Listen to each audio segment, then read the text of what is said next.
Hey, what is up guys? Awesome Bomb here, and this video I'm gonna basically give you my impressions of Ratchet Clank into the Nexus, or Nexus only if you live in Europe or anywhere else actually. Anyway, so I don't want to make this too long here because the game itself isn't actually too long compared to other Ratchet Clank games. So let me start off with what I like the most about this game. The thing I like the most about this game is the weapons, or are the weapons. The weapons in this game are like most of them are new in the series, and I will really like most of them. Actually, like yeah, most of them. There's like a few weapons, maybe three weapons or so that are like a little bit standard, like you have the blaster, which is like a pistol, and like this a grenade thing, like you just throw it and just it explodes, like grenade, standard things that have been in the series for like basically since the beginning, but kind of different in every game. And obviously like the rocket launcher and the sniper, and there's like those standard weapons, but they change over time, or over every game they kind of change it up a little bit, but they're still fun weapons. Anyway, the new weapons, or the weapons that I like the most, like, are actually really good. I mean, I really like most of the new guns. Some of them are actually really funny. Like there's one gun, it's called the Nightmare Box. You basically shoot a box out of your weapon, and out of that box, there's like this kind of a, how do you call it, like a puppet kind of thing coming like out of the box. But the puppet is like very scary, very big and shit, and like the enemies that see that just scare, and like they get scared and everything, and basically uh, like they give all the attention to that puppet, and they don't give you any attention, so you can basically just shoot them up, like without them like do anything against you, unless like the puppet gets destroyed or something, then they turn back the attention towards yourself. But that's a really fun weapon, and obviously you can like upgrade every weapon, so the weapon gets better over time with new features in it and shit. So that's fucking cool. Um, so that's one gun I really like, and there's another one that's like it shoots like this beam towards the enemies, and if the enemies are like in contact with that beam, they basically change into snowmen or snow creatures. Like they freeze to death, and they look like snowmen if they're big, or just like little snow creatures with if they're like smaller enemies, they're just turn into like snowy creatures or whatever. But they're completely frozen and pretty much dead, so that's pretty funny as well. And like when you shoot the beam, you can actually hear like you can hear different Christmas tracks, so that's pretty funny as well. Um, so yeah, that's pretty much a little bit of what the weapons are like. They're pretty fun. There's obviously more weapons in it. Like I don't know exactly how much. Phew, let's see here. I would say maybe, I don't know, 12 to 15 weapons. I'm not sure. But like somewhere around that, 12 to 15 weapons in the game, which is actually quite a lot if you compare it to other Ratchet and Clank games. Well, actually not quite a lot, but it's like the normal number of weapons. But the thing is, like, this game is a little shorter than the other Ratchet and Clank, so it kind of does feel like there's a lot of weapons in it. But whatever. I mean, that's basically a pretty normal number of weapons, maybe a little below the normal number, but fuck it. Anyway, so that's one thing I like. The weapons are really fun. Other than that, um, the level design is also really good. Like this game might actually have my most favorite level in the entire franchise. So there's one level that is huge and completely open. So like you can basically travel in this map or level. You can basically like get everywhere you want to be. Like if you see that like little ridge right there and you want to go up there, you can just use this levitator, which is basically like a jetpack. You can just use that to like get up there and see what's up. By the way, this levitator or jetpack has like limited fuel, but you can like you can refuel at a certain station, or there's actually multiple stations in one level. But yeah, I really liked that map for its openness. Like it's like almost like an open world game kind of, but only in that map, that is, because other maps don't have that. Like you know where the limit is to your like to the map itself or the level. Um, but in that particular map or level, I'm gonna call it level from now on. Fuck. Okay, so this is the level. All right. In that particular level, it's you just feel like you can go everywhere in the map, and that is something I absolutely want to see more in Ratchet and Clank. I really miss that in this game, and I really think the potential for that is really big. So I actually hope for if there's going to be a next Ratchet and Clank, and I there's got to be a new Ratchet and Clank after this. I mean, there's no way that there's just going to be the last one. But well, in the next Ratchet and Clank, if there's going to be one, I just hope the developers Insomniac Games that they focus more on open world, so that there's not a clear sandbox. You can like I hope they can like make more maps in which you can basically like travel almost everywhere in the map, and that's something cool. Fuck. Yeah, I don't know. I just said I was going to call it a level, but now I'm calling it a map, so I don't know. We'll call it a level or a map or whatever. Map. No. A map or a level, doesn't matter which one it is. So anyway, yeah, the level design is really good. Because of its open world in at least one of those maps. That is like really open world. Most of the other maps are still like sandboxy, and you can't really escape from anywhere. You just have this limited room of where you can go, and like it's a little sandboxy, but still it's really cool anyway. Like the maps look really good visually. That is like they look really well. And the kind of the mood in the game is also like very cool. It's a little darker compared to other Ratchet and Clank games. It's a little darker mood, and like some maps are actually at points like really dark. So you actually have this like little robot that flies with you and has a flashlight on it, so it lights it up a little bit better, and that's really cool as well. I really like that. But yeah, still the level design is really good. I'm gonna keep saying that like 10 times in this video. I don't really care, so fuck it. Yeah. Anyway, next up. Also, another thing I really liked is the script. Obviously, I mean this. Let's say Ratchet and Clank is always this little game you should never take seriously. Like there's always the script is always pretty funny and sometimes even hilarious. I have a few moments in the game where I was just laughing out loud. I just couldn't stop myself. It was sometimes just really funny. Cutscenes are really funny as well, and I feel like they didn't exactly focus on the story, which in the way I thought it would be. So I'm just gonna come to the first con right here. They or the developers, they said in the trailers or in interviews that they're trying to focus more on the story, and I kind of do see how they try to do that, but honestly they didn't really succeed in that compared to other Ratchet and Clanks. For example, Ratchet and Clank Crack in Time, which was the last Ratchet and Clank game I bought before Nexus. They did really focus really well on the story. By the way, also Tools of Destruction and Quest for Booty, which were the two Ratchet and Clanks before A Crack in Time, they also focused on the story really well. But especially in A Crack in Time, they really did that well.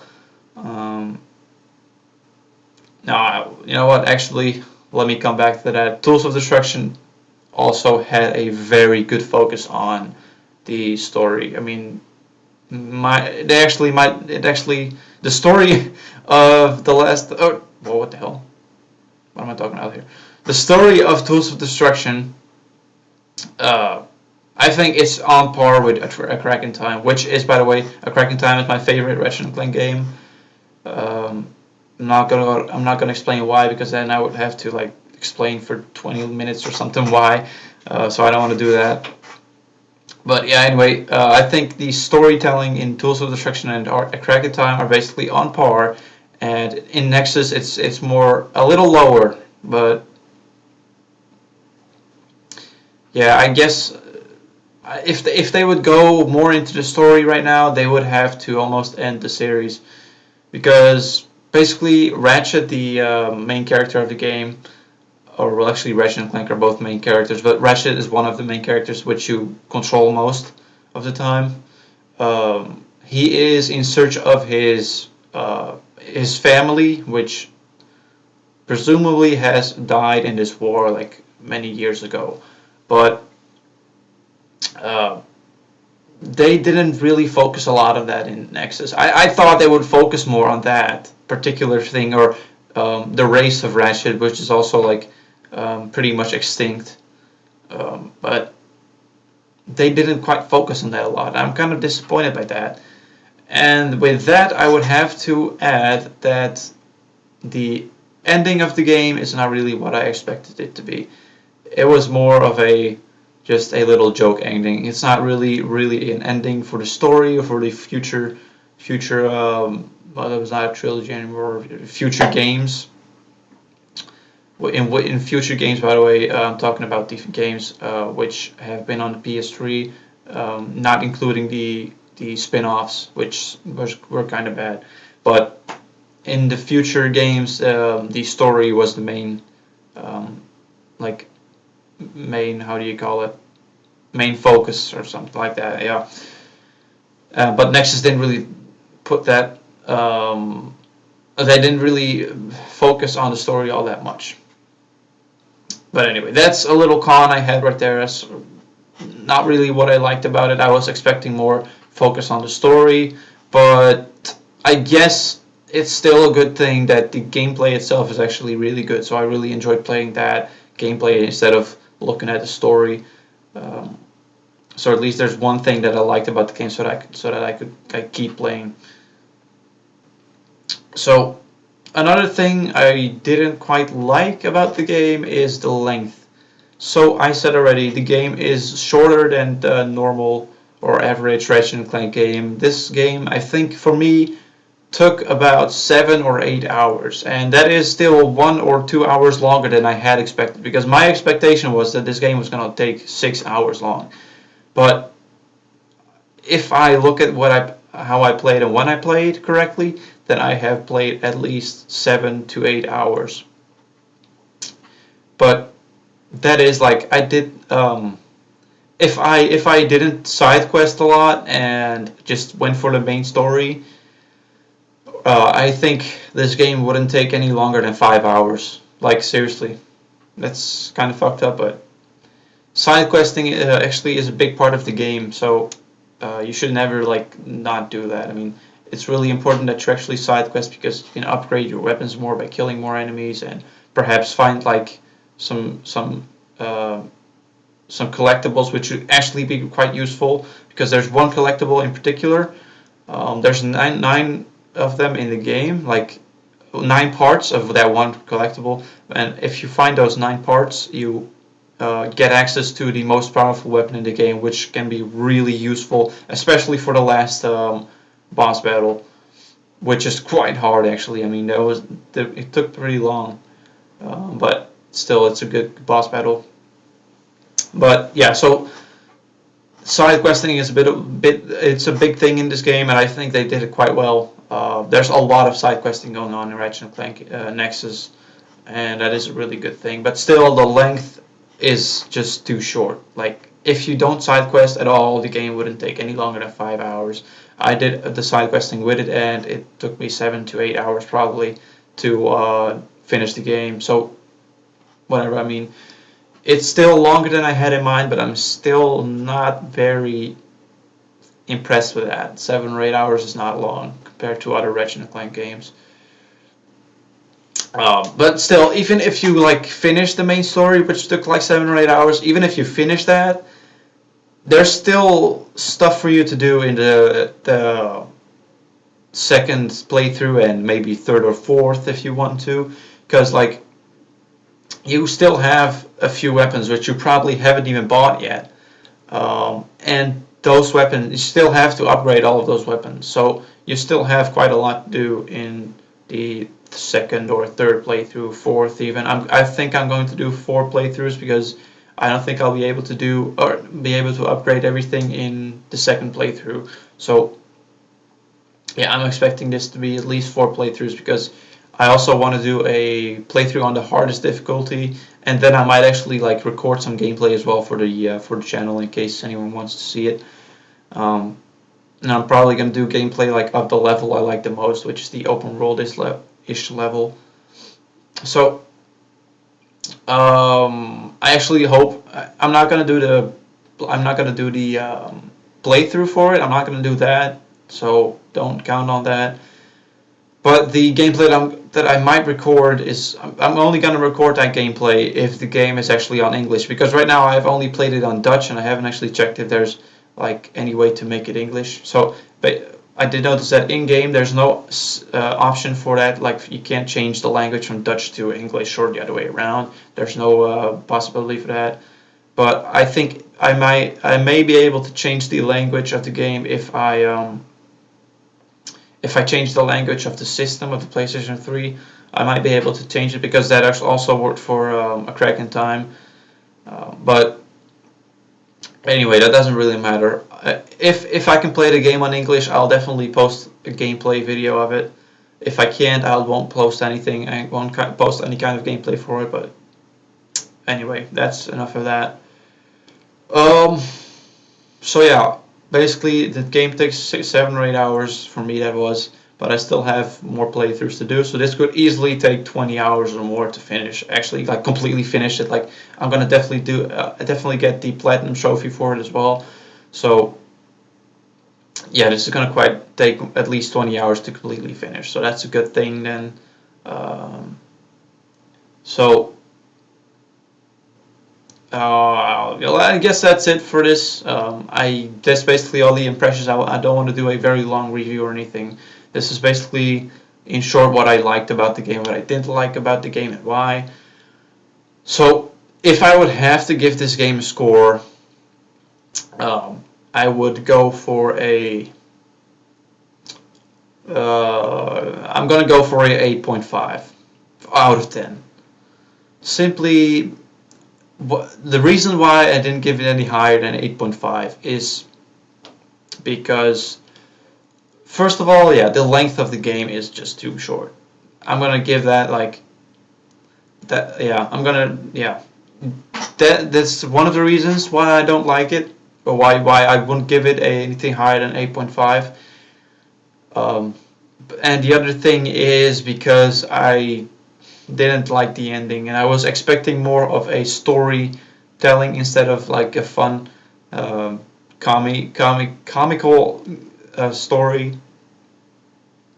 But yeah, so I didn't really like the ending of the game. I was expecting something else, and I also would have to add that to the score. And why? Actually, like, yeah, that's why I wouldn't like to give it any higher than 8.5 because of the bad ending, and actually the story overall as well. But bad ending kind of fucked it up at last. Like at the fuck. The bad ending is why I didn't like the story. That's basically it right there. So yeah, 8.5 out of 10 for this game. I think still that's a pretty high score, and I might be a little biased actually because I really like Ratchet and Clank, but I've tried to not be as biased as possible. Or I've tried not to be as biased. But yeah, whatever. I mean, it's a fun game, but um, not sure if it's a game. I'm not sure if it's a game for someone who hasn't played the future games. So that's Tools of Destruction, Quest for Booty, and A Crack in Time. Actually, with Into the Nexus, you get Quest for Booty for free. so that's a good thing. But the thing is, with Quest for Booty, it's the shortest, or I think the shortest game of the series. It only takes 3 hours or something, and there's not a lot of side questing in it. But you can't really like get an idea of the story if you only play Quest for Booty and then into the Nexus, because Nexus does really like look back at all of the future games that we've had so far. So if you're thinking about buying this game and you haven't played any of the future games, or you haven't played like if you haven't played all of the future games so far and you're thinking about buying the game, I would suggest that you don't buy the game. Like, the gameplay is fun, but it's annoying that you can't really see what's going on in the in the game itself in Nexus, like with the characters and why they're acting in what they're trying to say, and like some of the humor you actually might not get if you haven't played the future games. So yeah, basically, if you're planning to buy the game, don't buy it. Or if you're planning to buy the game but you haven't played the other future games yet, don't buy it. You should buy it if you have played all of the future games and actually like understood the story and shit. Because it's not really a hard story or anything. I mean, that's not the point. But the point is that you have to actually get what happened in the future games. You have to kind of know what happened in the future games to understand what happens in Nexus and some of the humor in it. So, yeah, that's my impressions video. Hope you enjoyed. Let me know what you think if you actually have played the game and bought it or played it, whatever. Let me know what you think about it. I'm really interested to hear about your opinion on it. So yeah, that's it. Thanks for watching, guys. Hope you enjoyed. Later.